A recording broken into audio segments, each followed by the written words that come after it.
Good afternoon. Welcome to the City of Morro Bay Citizens Oversight Citizens Finance Committee meeting.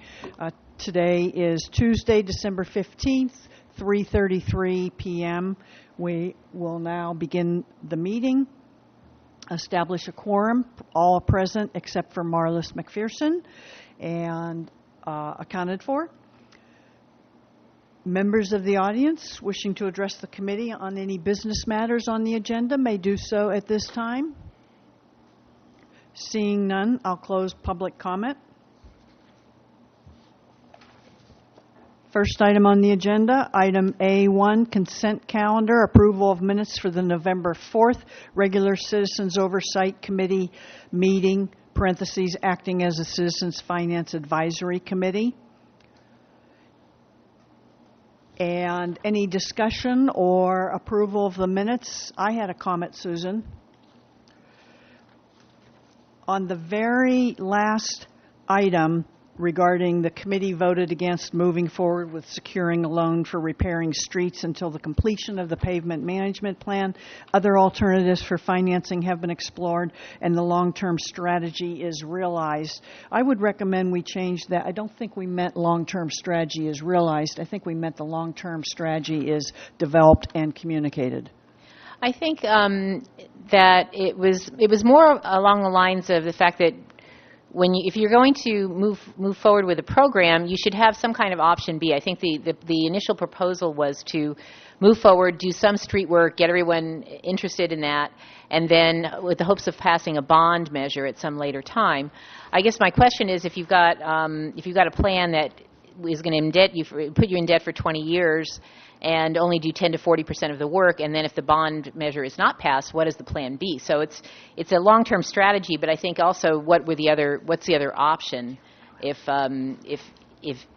you're not going to do all the work, you're not going to really be able to do much of anything else for the next 20 years, and yet then you don't end up with a bond measure after that. Okay, but I think that is on the agenda today. We're going to discuss that. I guess my confusion is that exactly, we had a long couple of us trying to craft the motion, and I thought maybe the motion wasn't, I would strike the word realized and put developed or communicated.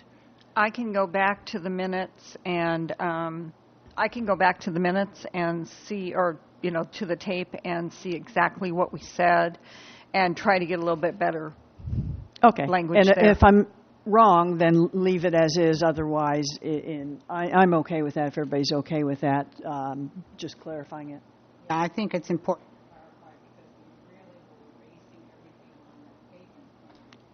Is your mic on, Betty? Yes, it was before.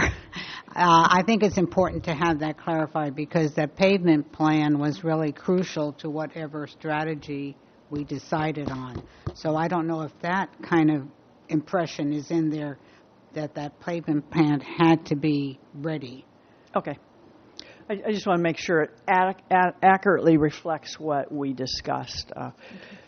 So I'll make a move that we approve the minutes from the November 4th as potentially adjusted in Susan Slayton's review of the exact recording from that date. So move.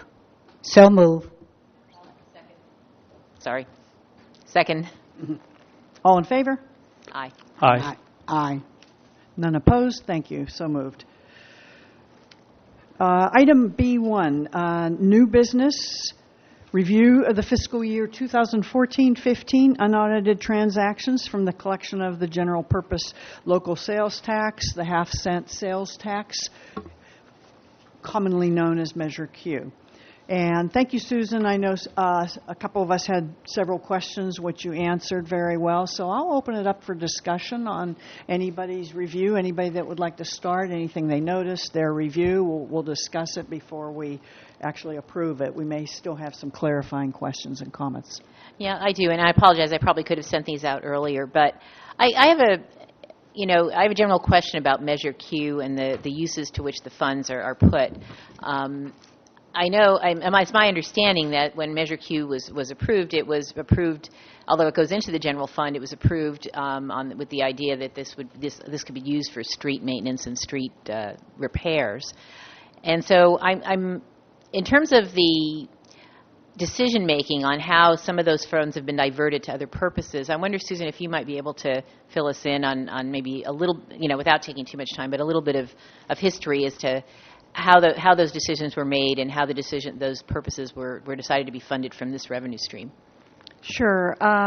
When Measure Q was sold to the public, it was sold to the public primarily to upgrade the fire station, streets, and storm drains. And those were the big things. And then there was a little piece in there about public safety. What we actually took to the voters was a broad general tax. And knowing everything that was going on with this, we actually created its own fund for the district transaction tax, and we've kept track of the money that we've gotten in and the sales, the expenditures we have. And so we tried very hard to make sure that we conformed to what the citizens, thought they were buying into. So at one point, Mayor Yates actually memorialized the categories for Measure Q, the fire station, streets, storm drains, and then public safety in a resolution. And I have that resolution, and I'd be happy to forward it to anybody who'd like it. But we do try very hard to make sure that everything's being recorded accurately. So right now, we have 3 long-term commitments out of Measure Q. One is the firefighter, one is the police school resource officer, and the other is the debt service on the fire station certificate of participation. And that debt service is roughly $100,000 a year. It's in the 90s. Then everything else after that, those 3 take up about a third of the Measure Q money. The rest of it is divided up between primarily streets and storm drains and some public safety items. The last couple of years, we've had an allocation in there for our K-9, and that allocation was very specific to say that the only expenditures for that K-9 were related to food and medical. And that's why, of course, I had mentioned that we had done some tweaking on the expenditures because no one when they were doing their accounts payable didn't know. We went back and looked, and so we removed them. But that's kind of the history of what's going on with it. And primarily now, with the 3 that we have fixed, the other 2/3 of it, that we really want to put more on streets than we do anything else. And it's roughly between $400,000 and $500,000 that we plan for streets every year. Thank you, Susan. Excellent. And if I can add just a couple comments, just having served on the Measure Q committee, that was an excellent summary. I think when this ballot, as Susan says, was sold to the public, what we mean is promoted and convinced town hall meetings, door flyers, and all of it was with the purpose of, I think the fire station was destroyed by an earthquake or ravaged, so that was the big thing. But it was sold with all the other, the public safety, the police, the streets. However, it was on the ballot as a general purpose tax so that it could pass with, I believe at that time, 55% versus the 2/3. And the reason I mention this is very important. If you want to put any kind of initiative on the ballot for a very specific purpose, then the Prop 213 regulations go into effect, and you must have 2/3 of the vote passing it. And that makes it sometimes very difficult to pass a tax increase. So sometimes they're put on as general purpose with the promise that this is what it will be spent on, which any future leadership can change, although fortunately we've been lucky not to. And that also on that ballot initiative was there would be a citizens committee overseeing the expenditures after it's expended to ensure it's in line with what the voters were promised. And that's really our job. So okay. And I assume any bond, that does help. Thank you, both of you. I assume any bond measure in the future would be subject to the higher threshold for passage. depending on how it's structured and put on the ballot. If it's passed, put on as a general tax revenue, it would be a lower. Right. What is it, 55% now? I think it's 50 plus 1, Oh, and then okay. the others for the for the special tax are 2/3. Two-thirds. Two-thirds. Okay. All right. So Thank you. That's there's very a difference. helpful. Okay. Okay, so anyway, so on the Measure Q, does anybody have any comments they want to start off, questions? This is for the fiscal year 2014 to 2015, ending last June of 2015. We'll do that first. My only comment on that is that it seemed like it addresses the issues that we want. However, looking forward, there are some areas that we're going to have to kind of slide. And so when we come to that, I have some concerns about where we should be going after that. Okay, but for the past year's expenditures, It's just very good. the Very clarification. well request. accounted for. Thank you. Susan, any Yes. comments? Yeah, I didn't notice anything that struck me as any inappropriate use of these funds. Thank you. And I didn't either. Greg? No comments. Okay, so I think then maybe we're ready to pass a motion that we accept the unaudited transactions from the Measure Q for the fiscal year 2014-2015. I'll make that motion. I will second. Betty has seconded it. All in favor? Aye. Aye. Opposed? None. All right, carried. That's item B1. Okay, so now we may have a little more discussion and questions. We are on agenda item B2, review of the fiscal year 2014-2015 carryover and unallocated cash from the collection of Measure Q. And let's see. Anybody have any questions? Want to start? Well, Susan, can you tell us how that happened, that we have more money? You wound up with a little bit more money in the fund because you actually borrowed some money from the general fund emergency reserve. So the general fund emergency reserve loaned Measure Q $200,000. We entered into a contract with Sousa Construction to do our pavement management plan that we had in place, and they actually looked at adding a few streets, and they wound up bidding the contract higher than the allocation we had. Council agreed that it would be better to go ahead and move forward with the contract that we had in place and do the streets that we had, use the money that we were planning to use, and they agreed to do the $200,000 loan. We wound up putting the loan in there, finishing out the contract, and we wound up with $97,000 left over. So that $97,000 needs to go back to the general fund emergency reserve, and then there will be the other $103 that'll go to pay back the loan. So then actually there really isn't any real money. No. No. Okay, that was my question too. It looked like if we have to pay back the $200,000, it didn't look like there was anything left. So I was wondering what we were going to be talking about here. Okay. So Susan, this is Barbara. One of my questions was the carryover, the $98,000 versus the $97,000 balance, and you've explained that. So if I understand correctly, there will be a unused portion of this last year's Measure Q, approximately $97,000, moved to this year, the current fiscal year, correct? Yeah, it remains in your cash balance. Okay.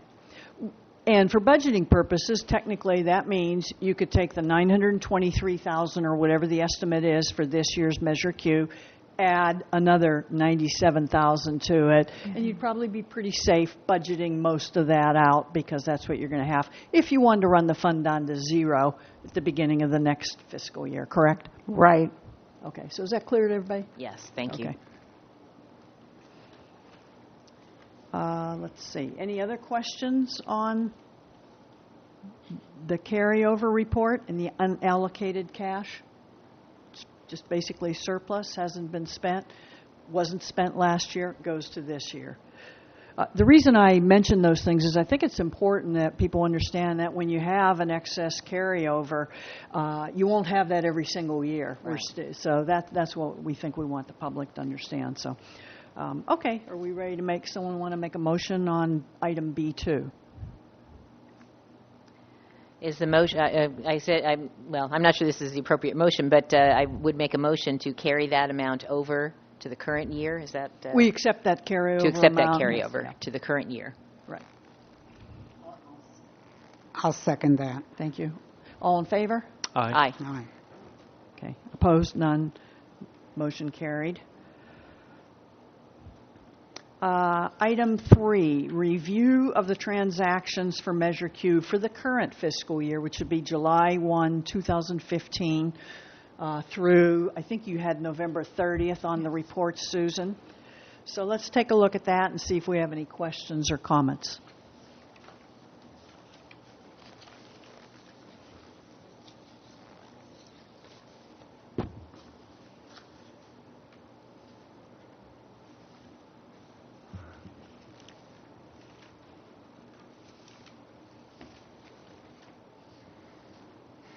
Okay, so I'll make some comments. It looks like it's pretty similar to previous years, maybe a little less in the storm drains and some of that. The $100,000 for storm drains, is that really just an estimate? Is that why that's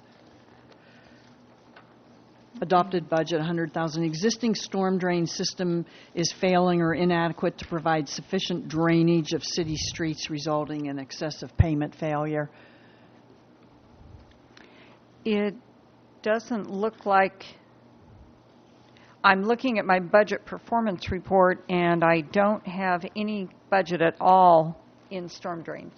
Okay. They've folded that up with the street maintenance, because what they're doing now is, and it's called street maintenance or in the pavement management plan, whenever they do any type of paving, they will quite often repair a storm drain at the same time. Okay, If it's major. so let's go over all of the Measure Q that we are budgeting for this year and make sure we understand. First one is a no-brainer, $91,000. That's the debt service on the fire station. There's nothing we can do about that. The second one is 50% of the school resource officer, including benefits, I assume, at $60,000, correct? Yes. Okay. Has there been any renegotiation on that, or is it always going to be 50%, you think, in your opinion? We've had varying rates every year that we've been involved in this. The first one, they gave us 50% of $60,000. The next one, they did I think it was a 40%. They gave us 40%. One year, I think we might have even gotten a little less one year. And then this last year, they gave us 50% with no cap.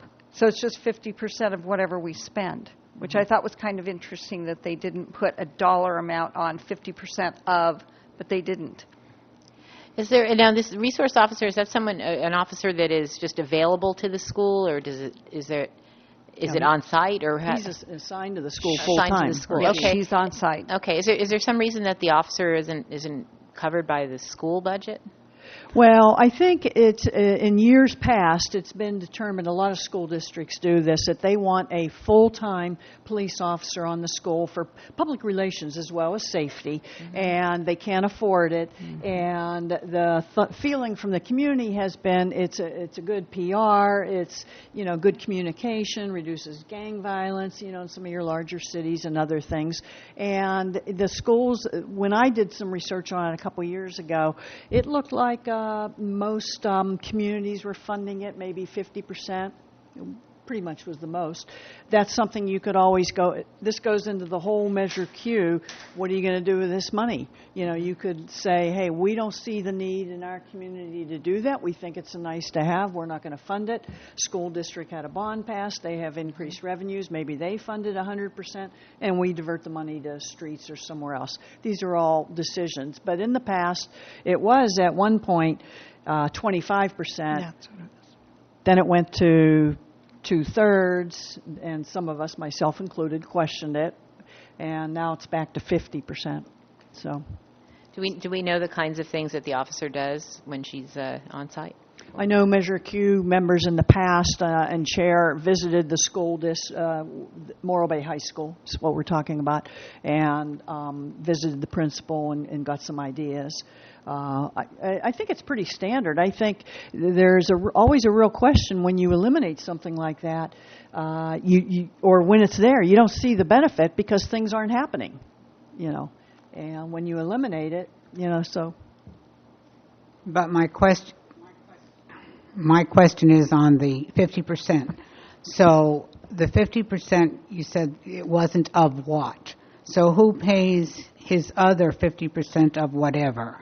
We bill the school district. Okay, so the school district does that, and then that salary is more or less in line with other school resource officers in terms of salary, or is it more, or is it less, or? Well, it's actually less, because if you look at a San Luis police officer who's making over $100,000, they're paying 50% of that as well. Plus the fully burdened benefits? Okay. And we were very concerned about that and argued that initially, especially when we were paying the 25%, because one of their arguments was, well, the San Luis police officer costs more. And we said, no, it doesn't matter. Because San Luis is choosing to pay that rate and we pay this rate, you should split this. And that's how we've gotten to the 50-50. And they do the same thing with San Luis. They pay more, but it's still at the 50%. So basically, this was taken over the DARE officer with the gangs and including other safety things? Yes. Okay. So, do we ever know, not just the visit, but do we ever get a report on what they found or doing at the school? Some kind of Not that I'm aware of. The police chief may get something like that, but I've never seen anything. Well, that's an interesting suggestion because maybe that would be a request at the next year of funding that the committee has requested a summary report of the benefit. We're paying for half of it.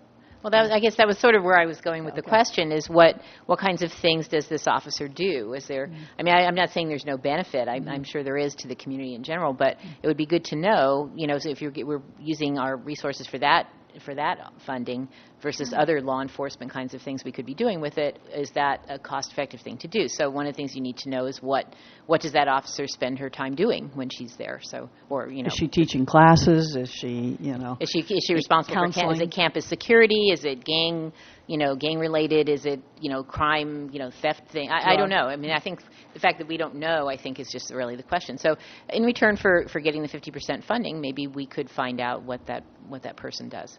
I can get that kind of information from the police chief and get it out to the committee members. Thank you.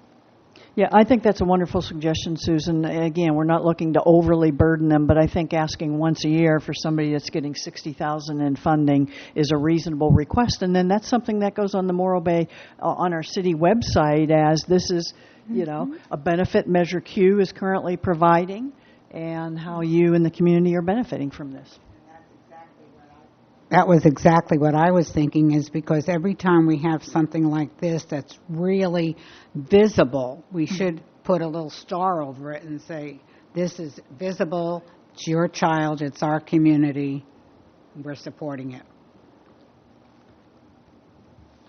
Okay. Okay, good. So moving right along, then we see we have about $200,000. That's for the relief firefighter and the fourth firefighter to keep that staffed at 4 firefighters full-time all the time. And you can see that's close to $200,000. So that's coming out of Measure Q. To my knowledge, always has. Yes, ever since we got the 11th firefighter. Okay. So that's what that's about. The K-9 program. That's $10,000, but that's only supposed to go for food and something, and last year it was only $5,200. Yes. So presumably that'll underrun or this year? Hopefully this year they're understanding a little more what they can spend it on, and she's been very good about what she does. Just depends on how often she gets, her bags of food. She usually goes down and gets it in Ventura, brings it back. I guess it's some special kind of canine dog food. And and then, of course, any medical, and the dog does seem to be very healthy. I would think you wouldn't have to go, I mean, if you're going to even get food from Ventura, let's say you had to, most of the time they'd ship it, and it wouldn't take, I mean, it's a full day practically for an officer to go down there and back. Petfoods.com. Just wondering. What she does is she ties in her food pickups with some of the training that the dog goes through. I asked the same question because I wanted to know why it couldn't be shipped and delivered to Limos or, to the station. Sure. And that's what they told me. She actually takes the dog down for the dog's training at that point. Okay. Okay. That's something we need to keep on top of because I think people might take that out of context when they see that kind. My dog's not eating that well. So okay, thank you. 45,000 is for the vehicle replacement. There were 2 units needed. One came from impact fees and one came from Measure Q. This is, again, this year's budget. We don't think we're going to need that 100,000, and so you have 431,000 approximately for the street repairs this year. The carryover balance 277. That's what I'm a little confused about because we just said it was 98. Can you explain that in the description? It says we're going to do 708,000 of street repairs this year. We're bringing a carryover balance of 277. Where's that coming from?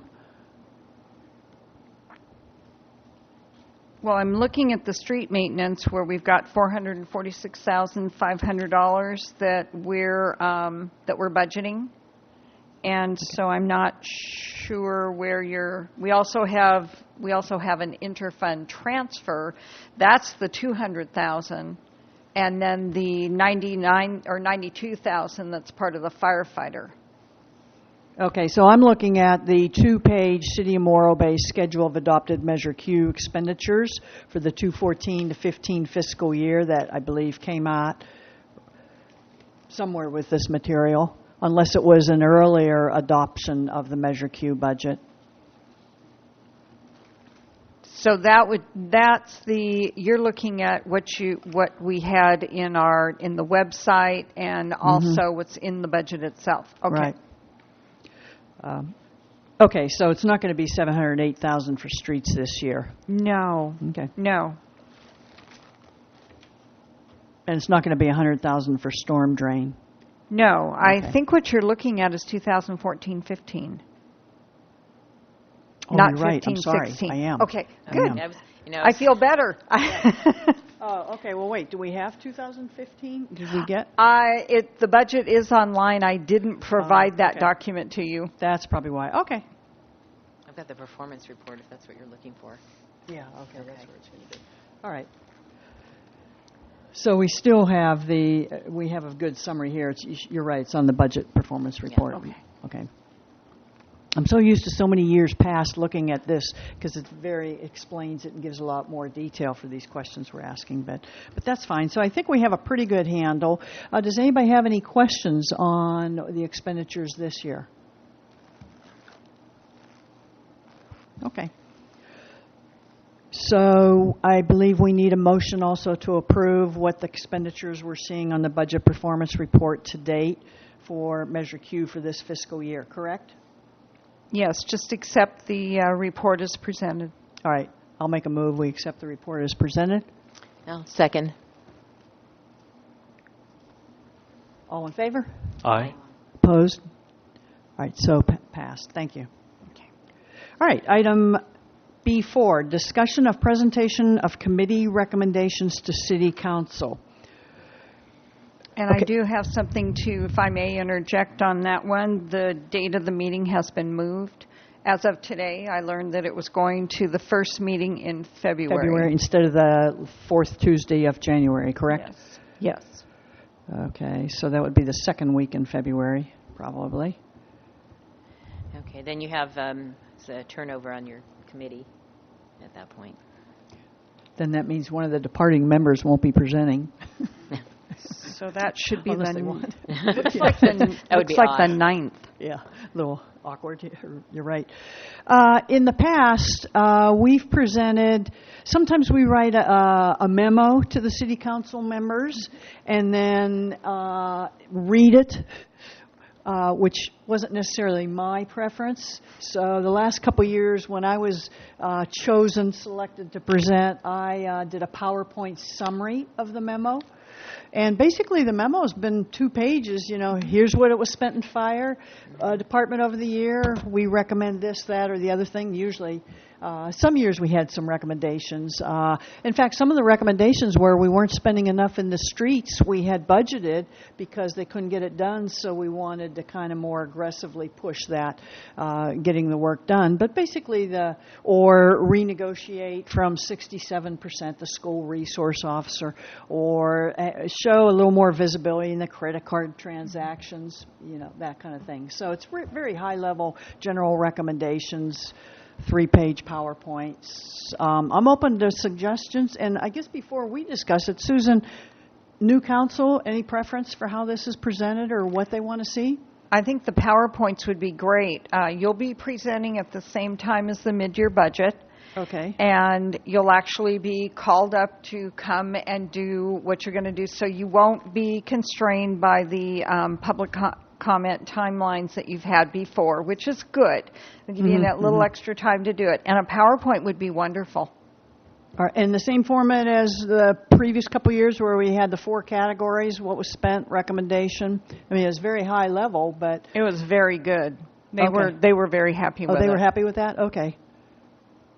So what do my committee members think? Sound good? Yeah. I think it's a very efficient way to do that, and also maybe those points can be in our little card that we're going to give out, so that we can always keep that going every time we talk, that this information is going to be available to you. And by card you mean? I'm sorry. We talked about always having this financial, outlook. And so I think it's always good to have something, especially a PowerPoint, which is brief and on target and very easy to read and not reinvent the wheel to do something else. Exactly. In fact, if they like that format and I have my little picture of the rock on there, I would just, update that for this year with input from everybody. Okay. Sounds good. And then who presents? We always ask. Well, I don't know how you did it last time. Did you do it single, just one person? What happened is, one person, 1 year, because we were constrained by the 3-minute, we each got up and did a page. But then the last couple of years, I presented, but the other members attended, and I used the opportunity. They would sit up front and ask them if they have anything to add, so that if I missed anything or they wanted to add any comments, they could. Well, I think definitely the committee should be present because we have to show our faces and people have to know who we are and what we're doing. So whether one person speaks and then they ask us later for comments, that's fine. But I think we should all be there. Whoever is here. Right, okay. Well, I think, Susan, what I'd do is I would take the first stab and then send it out to everybody. And Can we do that? Is there any rule about commenting on any of these? We have in the past allowed the members to take a piece. And so we had one person did one part, one did another, and one did another, and then we put it all together. And we would probably be fine with that as long as there's no decision-making at that point. Excuse me. Well, that was my question, but we're not proposing to make any decision here. This is just to summarize what we discussed. Exactly. Yeah. So. I think you're right. The easiest way might be just take a stab at it, send it out, comment it on it, in review mode or edit mode, and send it back if we all agree. Okay. And you will have 2 of your members who are sitting to your right that are going to be leaving at the end of January. So since we're going into February, I would say that maybe the burden will be more on you and Betty and Marlis. That's understandable, but I still like if I can get it out before. Oh, yeah. Yeah, You I'm know. happy to help with it. Yeah, So. right, exactly. It's pretty high level. I don't think it's that Yeah. really difficult. And if they're okay with the PowerPoint and we don't have to do a memo, I think that's even better because then you don't get into the wording and editing and just present it. And if any of us can come up to the mic now that we have and talk about it or edit or comment, whatever everybody feels comfortable with. Great. Do you print the PowerPoint afterwards, a hard copy for the file, or you just do it on a disk? I always bring it on a flash drive, and AGP sets it up. Yeah. If we have it done ahead of time, you email it to them. They have it set up. But you can, I don't know if you guys print or whatever, where your records are. We do and we don't. It's a little bit more hit or miss. There are times when we have printed them and given them to council. Other times we don't. The general feeling from them is we don't print. So they do have it. They have it available to them on their iPads. They can flip through and look at it. And this would be something that you would provide to me ahead of time so I can put it in with my mid-year budget. Yeah, and then it's like everything else on the agenda for the council meeting. It's preloaded, and you just come up and speak to it. So. Right. Because you definitely need to have some record. Okay. Well, it looks like most of your records are electronically stored online now on the Yes. agendas and the meeting notes. So, sure, thank you. That's okay. That's good. Okay, so I think the summary of our discussion is we will prepare a PowerPoint presentation, high level, similar to past years, and all of our current committee members will review that and help edit it, and then when we're happy with the finished product, we will send it off to Susan. And I'm certainly willing to present, and I'll also talk to Marlis and Betty, and if you want to share some. It's really a 5-minute presentation, but I'm open to anything. And then if the new people come on board, they can join us too, and they show their face. Yes. Mm-hmm. Okay. That would be wonderful. Okay, any other discussion on item B4? Thank you, Susan.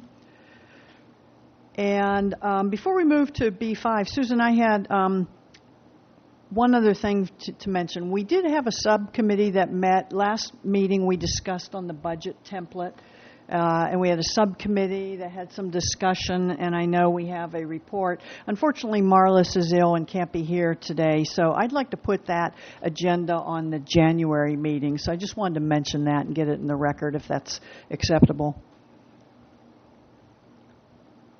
And then the second question I had, I noticed on the consent calendar and a couple other places here, we are calling ourselves the Regular Citizens Oversight Committee meeting, parentheses, acting as the Citizens Finance Advisory Committee. Is there a reason we're not called one or the other? Or Well, and do you have to say regular citizens, or are there right. irregular committees running around somewhere? So I spoke to the city attorney because I was concerned about these first 4 or 5 items that you looked at were related to the Citizens Finance Committee. B5 is related to the Citizens Advisory Committee. And I asked him, I said, what should I call them? Should the committee open up and say this is the Citizens Oversight Committee and then adjourn to the Advisory Committee? I mean, how does this work? And he said, no. He said, actually, you should be called the Citizens Oversight Committee and act as the Citizens Advisory Committee. So that's why you see some of the little funky comments in there. I wasn't sure. I thought maybe you opened as one, closed, opened as another, closed, and he said, no, you don't need to do that. Just call them the Citizens Oversight Committee acting as the Citizens Finance Advisory Committee. So the regular applies to the meeting, not to the committee. Yes. Right. All right. Yes. I'm not sure I get all that, but So I'll what defer. if you're saying the Citizens Oversight Committee, acting Yes. as an advisory committee or acting as advisory? Acting advisory? Acting as the advisory committee. So you've So you got have two committees in there. You do have two committees in here. The Citizens Oversight Committee is established by ordinance, and the Okay. Citizens Oversight Committee is established by ordinance and has to be in place. So you are, because we folded the two together, we actually folded the advisory into the Citizens Oversight Committee. So for the most part, you're going to say it's going to be listed as the Citizens Oversight Committee acting as the Citizens Finance Advisory Committee. So that enhances the scope of the original Citizens Oversight Committee, Yes. which was established by ordinance as a result of the passage of the ballot initiative for Measure Q. Yes. Okay, thank you. I thought It explains it, but it gives you so many more words. It's a mouthful to write and talk about. I guess we can't be the Oversight and Advisory Committee. Okay, so this is the technical legalese. If you All look right. on the website, they'll just probably call it Citizens Finance Committee, but I think we're actually going to change Change that it? and put it all back into the Oversight Committee. Okay. I haven't heard the final word on that one yet, but I think wondered if that's that was my going. next question, but you're right. Citizens oversight is what it's known as. You've enhanced, broadened the scope, and that's okay for separate agenda items, but this just seemed a little lengthy. So Yes. thanks for clarifying that. I'm glad you asked, because I was going to mention something early on and then got lost in the weeds. And all the minutia. Okay, everything else. Good. Okay, so that brings us to item B5, discussion of the concepts related to streets financing. And we did discuss it last time. We made an agenda item, and I think once you clarify that, that was our discussion in summary for the November meeting. So now this brings us to today's meeting. And I did see a staff report. I think everybody has it in their agenda packet on B5. And it's a discussion. So I'll start off a little bit on the discussion about the approximately $900,000 a year we receive in district transaction taxes. About $100,000 of that is already encumbered for the debt service. But then we also, I guess we don't have a commitment encumbrance for the fourth firefighter and the school resource officer, but we have been doing that every year. So to put it in perspective, I would say about $340,000 of that $900,000 is not encumbered officially, but committed to, unless there's some different management decisions. And as I think Greg pointed out in one of our meetings, that is all personnel costs. Well, the debt service not, but the majority of that's personnel costs, which will increase faster possibly than the Measure Q. So that portion's only going to grow, maybe slightly, but still grow. So that leaves us with about $550K left, 550, 575 for everything else, storm, public safety, and most importantly, streets. So that's one thing that's there. And before we try to even answer those two questions, I know the staff is asking us just to look at this from a financial perspective. Yes. I understand that, but I also understand that financial formulas, return on investment, net present value, et cetera, all that takes into account things like the cost of a capital project, the initial cost, the interest rate, which we've discussed, and some other things that typically in the business world you would prioritize your investments based on the discounted or the net present value. And without knowing the cost and what years you're going to expend those costs in a big long-term project, years 1, 2, 3, I don't see how you can calculate, other than at a very high level, the financial return. Here's what I'd like to see, and maybe I'm getting a little bit too into the details, or a little more into the details. But the thing that disturbed me about and I said this a little before, but I want to get into a little more detail now. But the thing that disturbed me about where the proposal to sort of encumber or commit city assets basically to a revenue stream for 20 years. It seems like there's sort of three scenarios for what we do with the streets in particular. And one of them is we continue to do them every year, every 2 years, and try and do what we can with that. The second one is sort of the other end of the spectrum, which is we commit the revenue. We do 20 years worth in 2 or 3 or 4 years, the first couple of years, and then we don't have any extra money to do anything anywhere else, but we depend on a bond, some kind of bond thing, sort of saving us from that scenario. And the third one is you have a bond, and then you can do more with that, maybe up to 100% of the work, similar to what Grover Beach did this last time. And what I think the problem is that we're kind of going into this blind, because I think if you're for regular citizens to say, well, if we keep doing this every couple of years, we'd have to prioritize streets in a certain way. Some streets might turn to dust, some might, whatever, based on the criteria we have. Here are the streets. This is what we would do for the next X years, and here's whose streets get fixed and whose streets don't, and this is what happens under this scenario. And then under the other two scenarios, the same thing. If we're going to commit to doing 10 to 40% of the work with a 20-year revenue stream over a small period of time, well, then these are the streets that get fixed.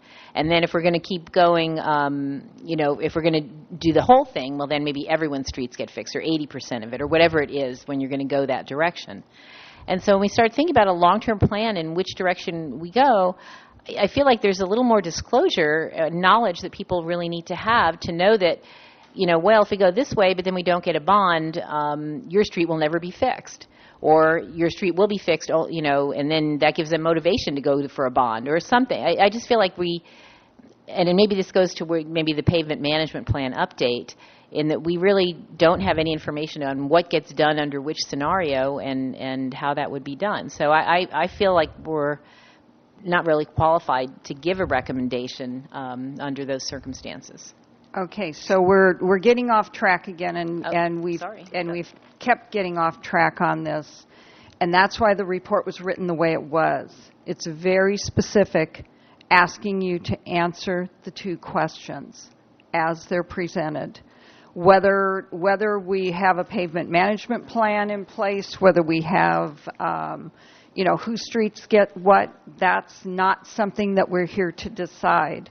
We're here to answer the two questions that are posed in the staff report. And the first question is it financially prudent to take out a $6 million loan now to do $6 million of construction work, recognizing the rising cost of construction will produce fewer results if the city waits until 2018? So it's a yes or no answer. Either you agree with that statement or you don't. The same thing with the second question is, should district transaction tax funding be used to secure either a $330,000 20-year loan repayment or a $420,000 30-year loan repayment, recognizing the annually budgeted portion of the district transaction tax for streets is currently about $500,000. That, again, is another yes or no answer. We have to stick to this. Getting into the streets is not in this committee's purview. Well, let me ask a question. I'm not sure I even understand the second question. The numbers are wrong. I think they're backwards. They are wrong. It's right earlier. So that answer is no, because the numbers are wrong. Well, I'm understanding if you're doing approximately, if you're looking at the same amount of money that you actually have available, but why do you need a loan? So that I didn't really understand actually the nature of the question. There may also be some issues with the numbers. Susan, I agree. If somebody wants to pose two questions, yes, no, simple, multiple choice question, we can certainly answer that. What we are trying to do is have a discussion, and maybe we're veering off, but we're trying to bring up some points to help us so that at the end of the day, we might give a yes or no. But to ask us to give yes or no without any discussion on this simple question, is it financially prudent?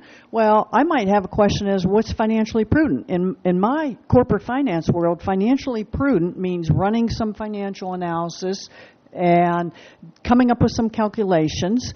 And my point earlier was, I can't do that without knowing what you're going to invest in And it doesn't have to be which streets. It could be a categorization of streets. Well, year one, we're going to fix the worst streets or anything with a PCI of 60 or below. Year two, we're going to repair the streets that just require resurfacing.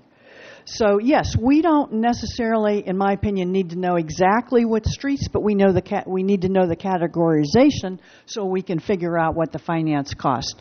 Otherwise, is it financially prudent to take that out? I think that ignores all the other factors. The water reclamation facility, the bond the city already has, the number of assets that will have to be encumbered. And maybe Greg or Betty, we can hear from you. Sure. I guess my cut on this question is, first of all, the question can be answered with information that the city's already provided us. So you don't really need to come to the committee with this question. And the reason I say that is we have an iBank quote for a 20-year loan and a 30-year loan, and we know what those interest rates are. The 20-year interest rate was 3.24, and the 30-year was 3.44. And then the second piece of information that the city provided the committee was an update to the 2011 PMP.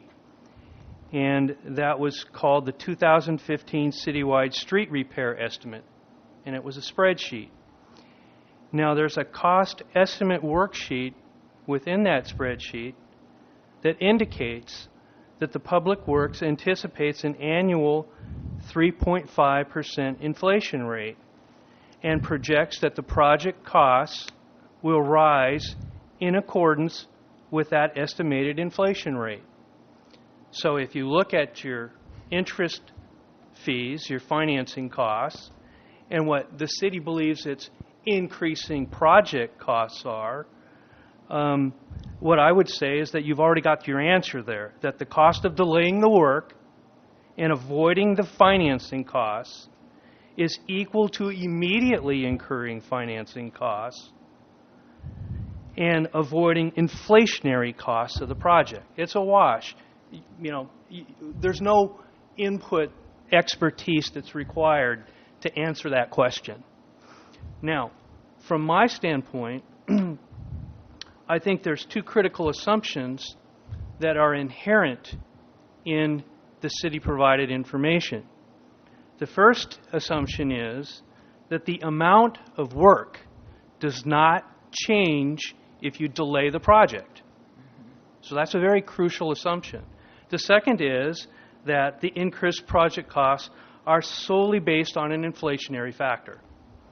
Now, that's been reinforced in the staff report that came along with it, that we should only consider the time value of money and the increase in construction costs. So in my view, I think that's a very important, inherent assumption that the city's making in the information that's been provided to the committee. So here's, I guess, my cut on this information. The validity of that assumption, I think, is really called into question, about that there's not an increase in the actual amount of work that needs to be done. So in the 2011 PMP, it seems to make it very clear that project costs increase with a delay due to further street degradation. And further street degradation, in turn, increases the amount of work. In fact, in page 17 of the 2011 PMP, it says, if you don't spend $500,000 a year, you're going to have further degradation.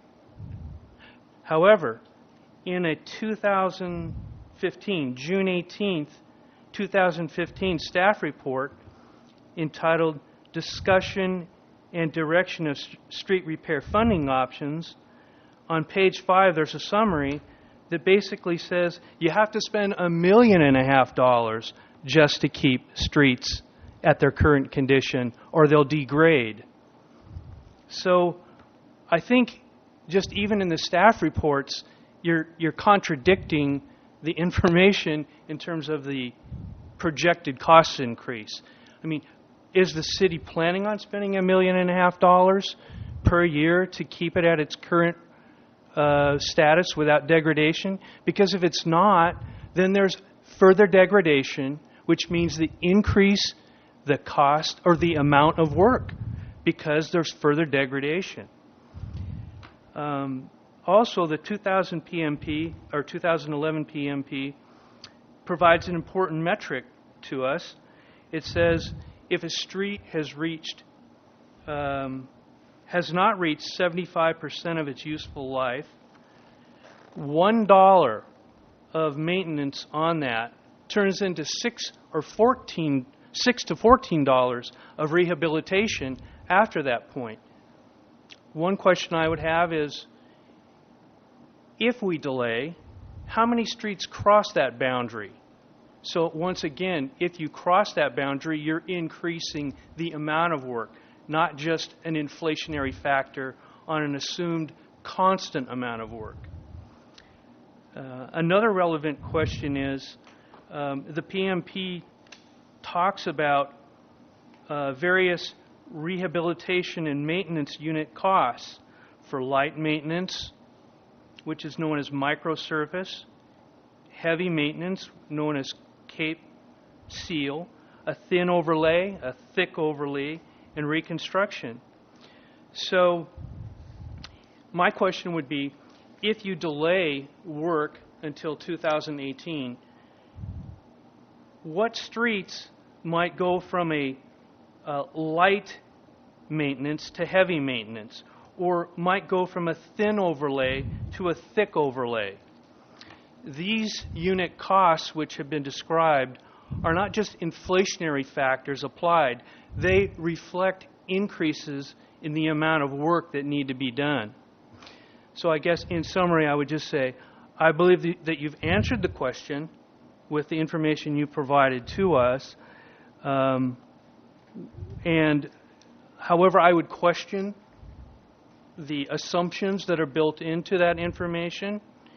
And I think that there's cause or a concern, I think, among the committee members that the amount of effort is not staying constant, that the effort really is increasing.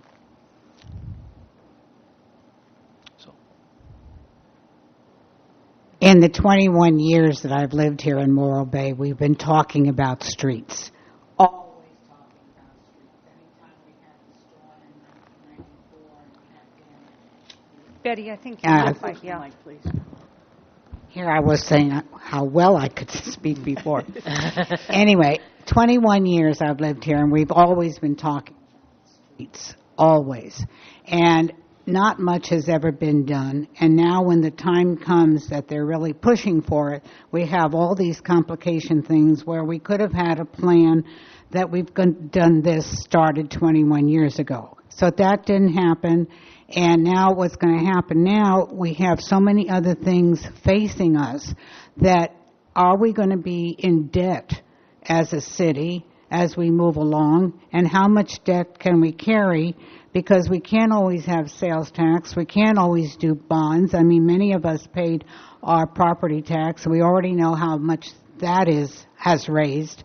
And so we've got to think about a smarter way of doing these things. And that's why looking at all the pieces gets you more confused, because which one are we going to pick? Which of the strategies do we feel is going to be much more beneficial for us and give us more bang for our buck? And we need to think about how we're going to do these things and what are the essentials in this community. And so I really get confused with the rush for debt. At the same time, we have so much other debt that we have to take care of and so many necessities all at once. Thank you, Betty. A couple comments, Susan. I went back to the 2008 Management Partners Report, and that's when they actually did some surveys of citizens and gave us this elaborate report, which, by the way, is out on the city website. Table 4, responses indicating too much or too little spending. Number 1 on that was street maintenance and repair. 75% felt too little was spent on streets. Okay, so that's just one reference point. In addition, when asked to consider potential revenues, all presented items received considerable support among respondents, with one exception. Issuing debt bonds to cover purchases had little support, 49%, somewhat opposed or strongly opposed. So again, just another reference point, but that was a pretty exhaustive study, which I understand is being redone or updated. Management Partners? Yes. Okay. When will that be available? I believe the report should be out. Okay.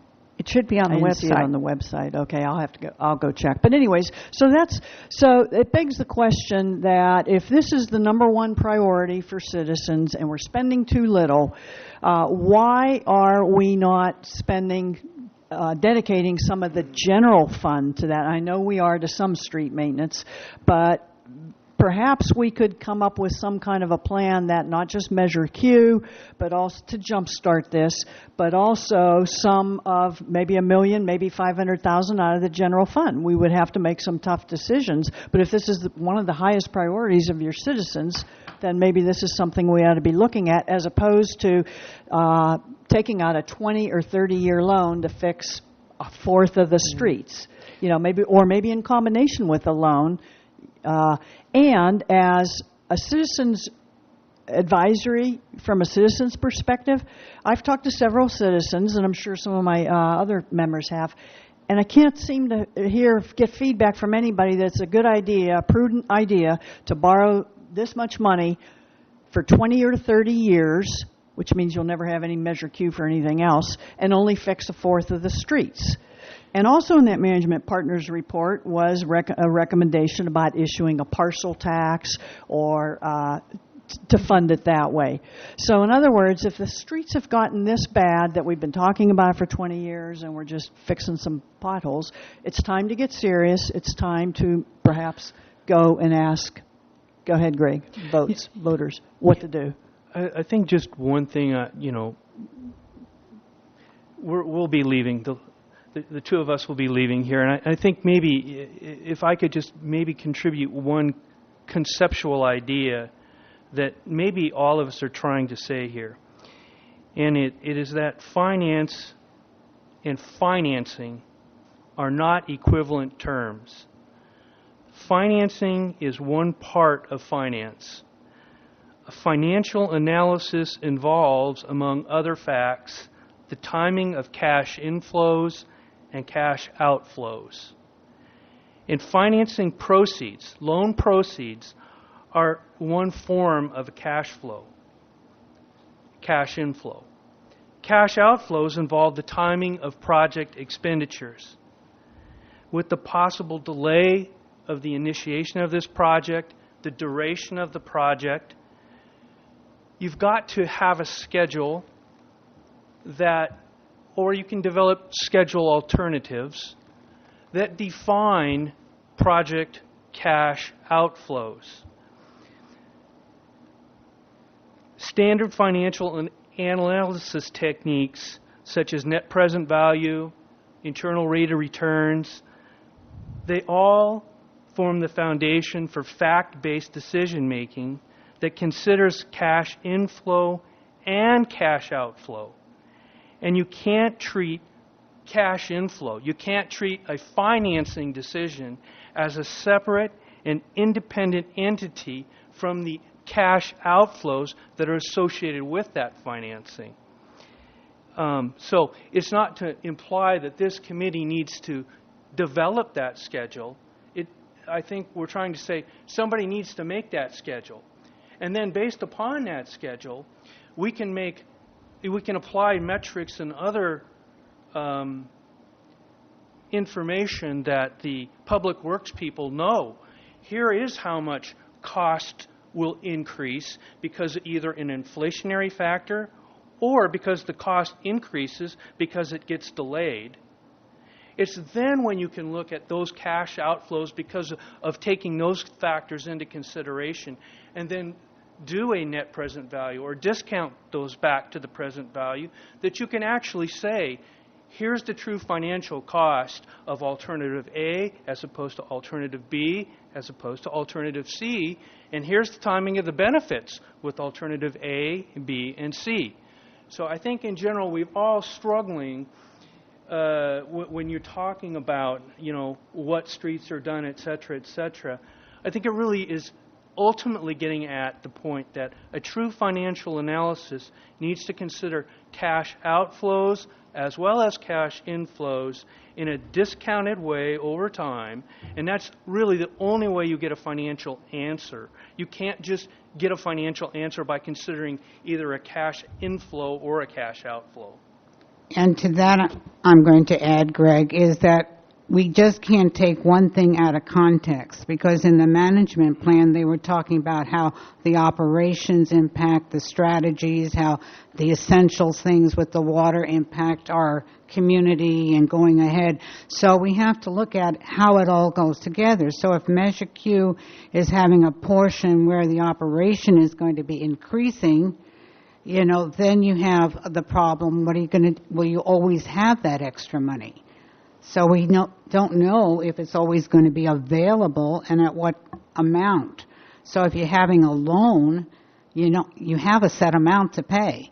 And even though you get 30 years, you still, when it comes down to it, as my professor, Dr. Smith said, you pay $20,000 or let's say it's a $20,000 loan. We know it's a lot more than that, but you wind up paying $200,000.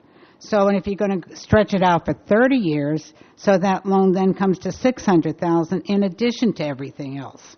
So your loan is costing you more at the end than you can imagine. Mm-hmm. So I'm still going to need, to finalize this, I need an answer to each question. And even if you'll take into consideration my two typos where I put the $420,000 should have been with the 20-year loan, and $330,000 should have been with the 30-year loan. So I need an answer. I need your vote on number one, and if it's no, then that's what I need, and I need the same thing on number two. So do you want an individual vote or on each one? Yes. Okay. So I guess, are we ready to vote? Does anybody, I want to make sure I think everybody's spoken, but does anybody have any comments or suggestions or anything else? Maybe that we can discuss some alternative method of funding or whatever. No, I think the answer to question one, the city's already provided. They don't need our input on that. Again, I would question their assumption. Mm-hmm. And the second question, as far as I'm concerned, is strictly a financing question. My thought on that is it's like, the analogy is if I go to buy a house, do I take a 20-year loan out or a 30-year loan out? Well, what am I comparing it to? Sure, either one works fine with me. So if for example, I take a 30-year loan and I have more money available annually because my debt service is lower, how will I put that money to use? Can I put it to use to start a business that would actually make more money than the overall increased financing cost of a 30-year loan? Or could I put it to a project that would avoid costs? Well, if I could put it to a project that could avoid costs and those costs were greater than my financing costs that I incurred, well, yeah, I would do that. But you can't answer a financial question with just one side of the financial equation, the financing component. So that, in my view, is an unanswerable question. Okay, and if we are asked or requested to give a yes/no, you could either say yes or say no, it's unanserable, I would just or say abstain. I guess. But yeah, I would abstain. I guess my question is, if we can't say yes, do we vote no? Is that?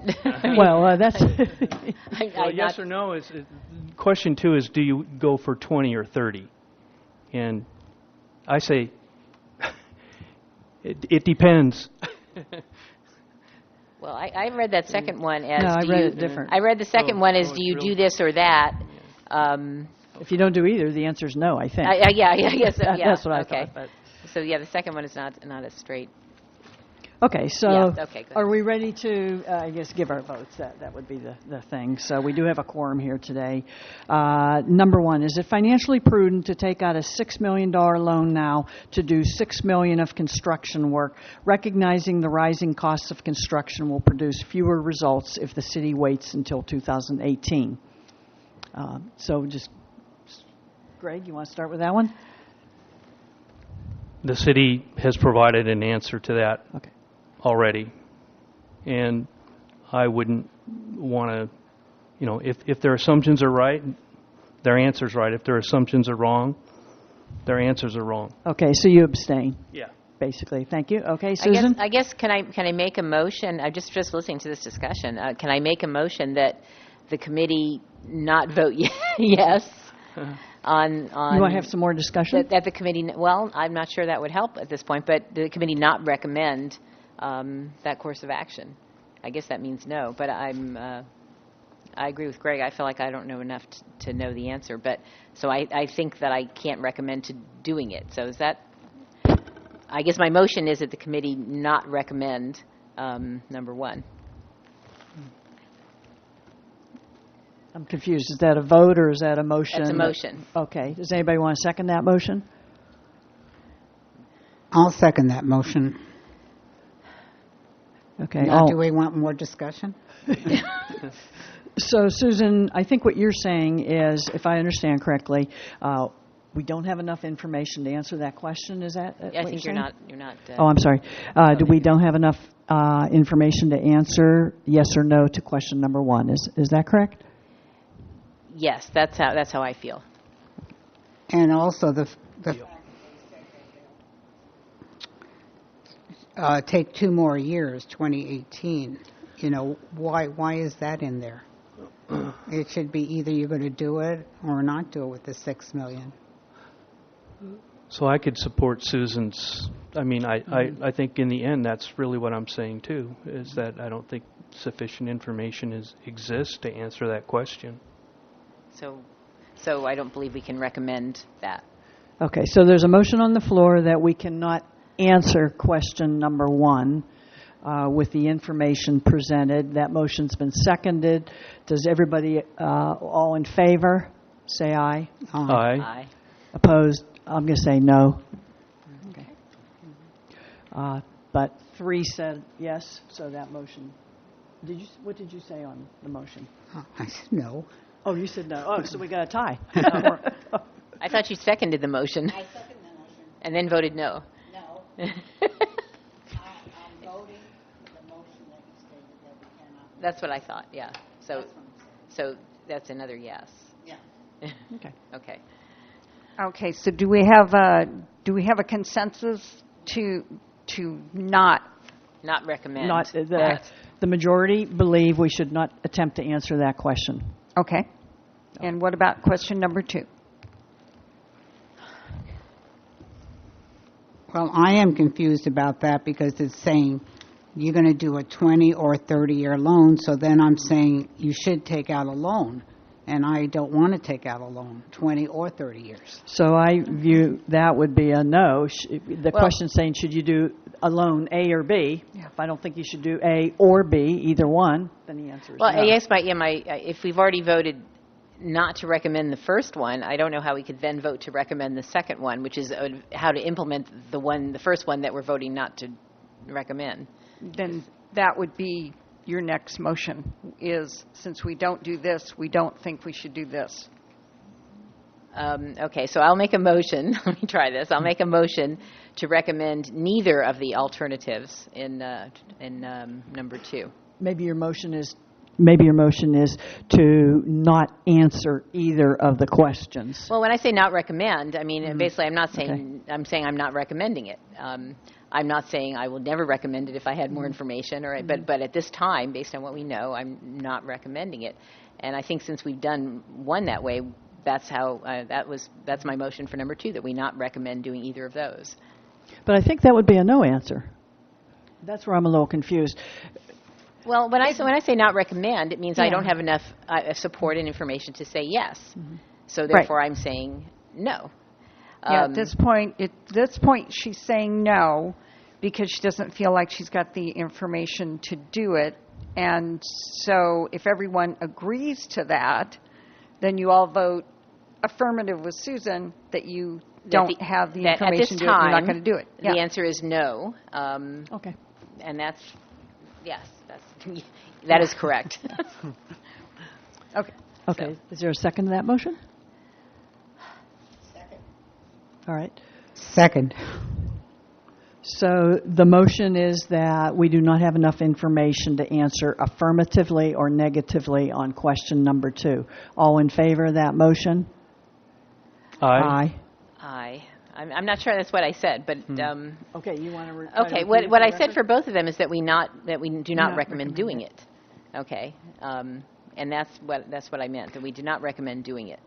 That doesn't mean the answer is that they will always be no, or that if I had more information I wouldn't change the recommendation. But the answer is that we do, at this time we do not recommend it. Either question one. number 1 or 2? Yes. Okay. So you want to amend your motion so Susan gets it in the record correctly? Okay. Well, as I said, I think the motion is not to recommend, for number 1, not to recommend proceeding with that recommendation, and the second one is not to recommend proceeding with either of those 2 recommendations Unless you have further information. at this time. At this time. Okay, and then Betty, you would second those 2? I would second those two. That one motion, you would second it. The for second motion. All right, now let's take a vote on that, strike the other 2 instead of Okay. voting individually. All right, so now Susan's made the recommendation, it's been seconded by Betty, that we do not have enough information to answer either of the 2 That questions. we do not recommend at this- adopting either of these 2 suggestions. Okay, adopting either of these 2 suggestions time. at this At this time. Perfect. Okay. All in favor? Aye. Opposed? So carried. Passed 4-0.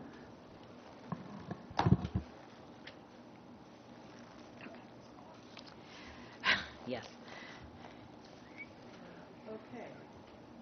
And is this still the next meeting, or is that? I'm sorry, were you doing February instead, or is this still our next? No, I believe we're meeting in January. I think what Susan was saying earlier was the presentation to City Council on the Measure Q expenditures for the last fiscal year was moved from the City Council 4th meeting in January to their first meeting, but the second Tuesday Okay. in February. All right, so that takes us through all of the agenda.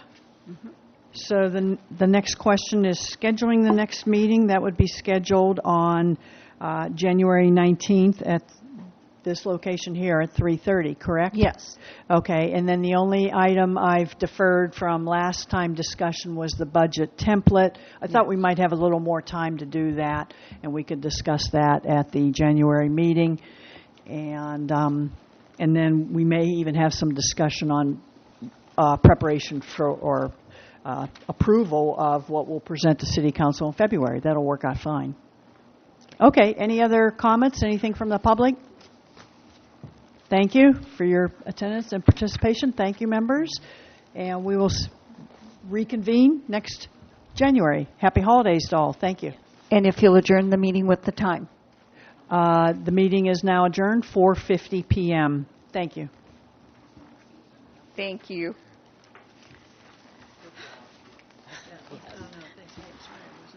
No, I know you weren't. It was just.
really giving us no answer to even those questions without walking back on it. No, I agree.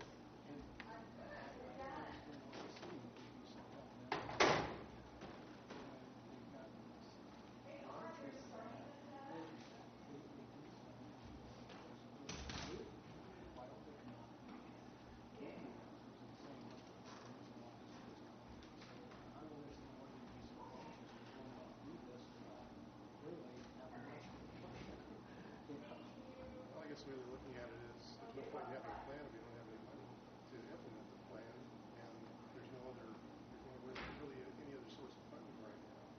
And trying to do a tax measure is going to be very, very onerous and difficult to do. I agree with that, but to me, I look at it the other way around. It's like, if you don't have a plan, you're gonna come asking me for money. You know, it's like, well, what are you gonna do with this money? They may be looking at it. They may be looking at it. We're spending $500,000. We're going to take $500,000 a year of measure, keep funding, and we're going to apply that every other year. We let it accumulate every other year. We're going to go do this anyhow. It's going to be spent for that purpose anyway. According to what Susie Slayton says, that's how we sold the public was. It'll be on float and Soulspin.org, okay. Betty, have you met Roscoe? Yes, I have. I remember when he was so young. I know. Oh, okay, sorry, so is one But when I first saw him, I said, who is he? I don't recognize him. And then the minute they started talking, I said, oh my God, I remember with his, in the high school.